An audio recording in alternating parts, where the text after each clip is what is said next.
செல்லுங்களா, ஏன் கத்திட்டே இருக்கீங்க? பசி எடுக்குதா என் தங்கங்களுக்கு?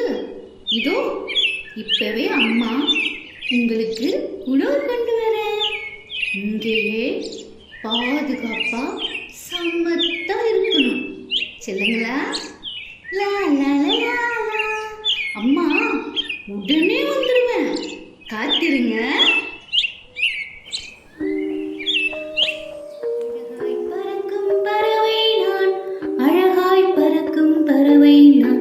நான் தின்று போட்ட விதையெல்லாம், நான் தின்று போட்ட விதையெல்லாம் மரமாய் மாறி மரமாய் மாறி கனிகள் தரும் எனக்குத்தான், கனிகள் தரும் எனக்குத்தான்.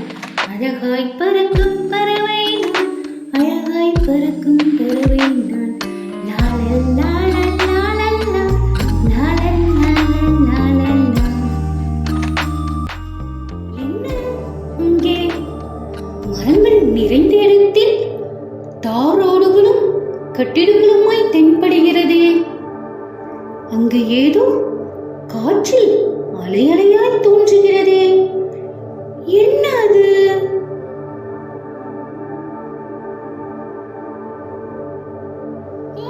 ஓ கடவுளே, என்னை இந்த அலை தாக்குகிறது. என்னால் பறக்க முடியவில்லையே.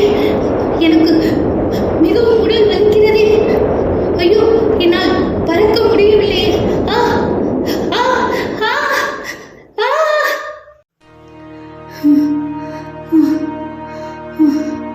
நான் சாக போகிறேனே. என் குழந்தைகள் பசியாய் எனக்காக காத்து கொண்டிருக்கிறார்களே. என் குழந்தைகள் பசியாய். அம்மா அம்மா எங்க போனீங்கம்மா? எனக்கு பசிக்குதுமா, வாங்க. அம்மா எனக்கு பசிக்குதுமா, வாங்கம்மா, பசிக்குதுமா. பல நன்மைகள் தரும் பறவைகளை, அவற்றை அழிவின் உச்சத்திற்கு கொண்டு போகும் செயல்களை முடிந்த அளவுக்கு செய்யாமல் இருப்பது மனிதனின் கடமையாகும். மனிதனைப் போன்றே இப்பூமியில் வாழ சக உயிரினங்களுக்கும் உரிமை உண்டென்று உணர்வோம். தேசிய பறவைகள் தினம் இன்று.